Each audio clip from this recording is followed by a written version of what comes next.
اعوذ باللہ من الشیطان الرجیم بسم اللہ الرحمن الرحیم۔ السلام علیکم دوستو، 2012 سے سوشل میڈیا پہ موجود ہوں۔ اپنی سب سے پہلی تحریر جو افغانستان جنگ سے متعلق تھی،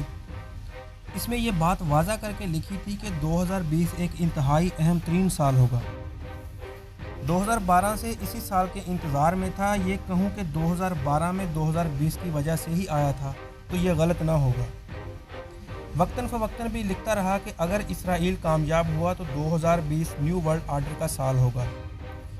جب 2020 سال کی ابتدا ہوئی تب بھی لکھا کہ بہت اہم سال ہوگا، اور اس کی بہت اہم وجوہات تھیں جو آج آپ کے سامنے ہیں۔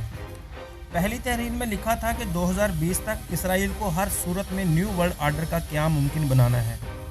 جبکہ یہی 2020 پاکستان کے لیے بھی بہت اہم اور فیصلہ کن ہوگا۔ اس سال اسرائیل نے نیو ورلڈ آرڈر کی کوشش کرنی ہے، اور دوسری طرف پاکستان نے اسرائیل کو تسلیم نہیں کرنا، جس سے اسرائیل پاکستان کے خلاف ہر طرح سے محاذ کھولنے کے لیے کوشش کرے گا۔ جب تک پاکستان ہاتھ نہیں آتا نیو ورلڈ آرڈر کا نفاذ ممکن نہیں، کیونکہ اسلام کا وجود قائم رہے گا اور دنیا میں صرف ایک مذہب کے نفاذ کے بغیر نیو ورلڈ آرڈر نامکمل ہے۔ یہ بات آج آپ کے سامنے ہے کہ کس طرح اسرائیل عربوں میں اپنے قدم جما چکا ہے، کہیں اعلانیہ تو کہیں غیر اعلانیہ۔ پاکستانی عوام میں یہ بات کوئی یا تو سمجھتا ہی نہیں، یا پھر ہم سیاست میں اتنے غرق ہو گئے ہیں کہ ہمیں اس طرف دھیان دینے کا خیال ہی نہیں۔ آج پاکستان اپوزیشن بھارت، اسرائیل اور امریکہ کے مفادات کے لیے کھل کر سامنے آ چکی ہے، اور نشانے پر صرف پاک فوج اور عمران خان ہے۔ آپ آج میری بات سے اتفاق نہ کریں، لیکن کل انشاءاللہ ضرور کریں گے کہ یہ تبدیلی، یہ ساری الٹ پلٹ کسی انسانی خواہش کے ماتحت نہیں، بلکہ اس کے فیصلے کہیں اور سے ہو رہے ہیں۔ ہم سب اگر تمام سیاسی وابستگیوں کو ایک طرف رکھتے ہوئے صرف ریاست پاکستان کی بات کریں تو جو کچھ پاکستانی اپوزیشن کر رہی ہے، دنیا کی تاریخ میں شاید ہی اس کی مثال ملے کہ ایک ملک میں 50 سال تک حکومت کرنے والی پہلی بار ہی اقتدار کرسی سے الگ ہوئے اور انہوں نے اپنے ہی ملک کے خلاف محاذ کھول لیا۔ حالانکہ دنیا میں جہاں بھی پارلیمانی نظام ہے وہاں اپوزیشن ہے۔ چلے پہلے ہم بھارت کی مثال لے لیں تو وہاں بھی اس وقت نواز شریف کے یار مودی کی جماعت بی جے پی کی حکومت ہے، اور کانگریس 6 سال سے اپوزیشن کا کردار ادا کر رہی ہے، مگر وہاں ہم نے قطعاً یہ صورتحال نہیں دیکھی کہ کانگریس اپنی ہی فوج کے خلاف بکواس کر رہی ہو،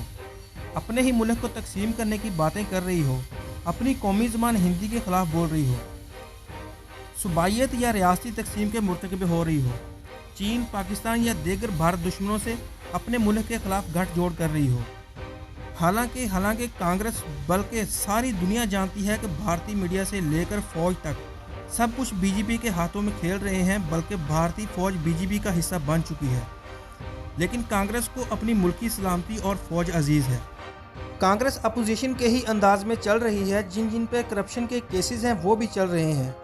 اور کانگریس دوبارہ اقتدار میں آنے کی تگ و دو میں لگی ہوئی ہے،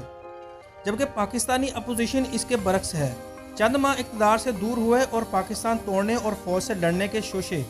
پاکستانی اپوزیشن یہ کردار کیوں ادا نہیں کر سکی کہ ریاست دشمنی اور اپنی فوج کے خلاف محاذ کھولنے کی بجائے کانگریس کی طرح اپوزیشن کا کردار ادا کرے، دوبارہ اقتدار میں آنے کے لیے کوشش کرتی اور ملک کو لے کر چلتی۔ تو اس کی وجہ یہ ہے کہ پاکستانی اپوزیشن کا مسئلہ اور مقصد کبھی پاکستان رہا ہی نہیں۔ امریکہ، برطانیہ، بھارت اور اسرائیل نے پاکستانی اپوزیشن کو ایک خاص وقت اور خاص مقصد کے لیے تیار کر رکھا تھا، تاکہ 2020 میں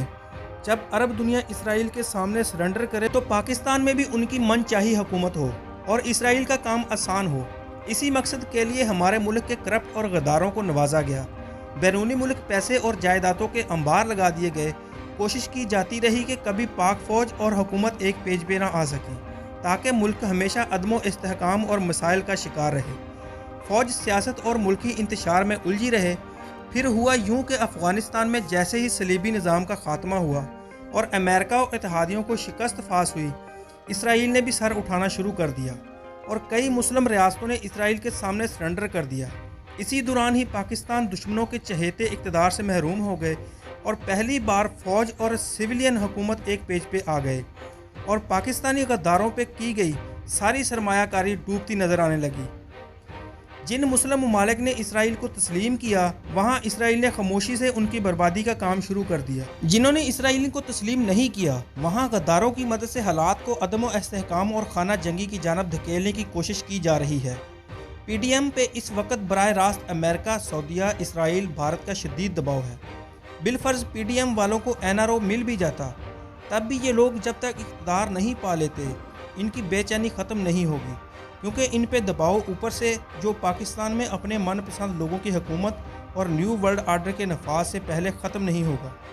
اس لیے یہ بدبخت اسی دباؤ کی وجہ سے کبھی فوج کے خلاف بکواس کرتے ہیں، کبھی ریاست کے خلاف، کبھی ملک توڑنے کی باتیں کرتے ہیں، کبھی اپنے ملک کو دہشت گرد کہتے ہیں، جبکہ ان کو احساس ہی نہیں کہ دشمن ان کو کیسے استعمال کر کے پھینک دے گا۔ سال 2020 کے اختتام تک یہ 2 ماہ بہت اہم ہے۔ قوم کو ریاست کا ساتھ دینا ہوگا تاکہ عالمی سازشوں کا قلعہ کما ہو۔ آپ کو جون جولائی میں آگاہ کیا تھا کہ آنے والے دنوں میں پاکستان کو عسکری، معاشی اور سیاسی ہتھ کنڈے استعمال کرتے ہوئے بہت بری طرح گھیرا جائے گا، لیکن انشاءاللہ پاکستان نہ صرف ان مشکلات سے نکلے گا بلکہ غداروں کے لیے بدترین انجام کے ساتھ ساتھ ان سے نجات پاتے ہوئے ایک مضبوط اور مستحکم، خوشحال اور امت مسلمہ کے ترجمان کے طور پر سامنے آئے گا۔ یہی ان کی تقدیر ہے۔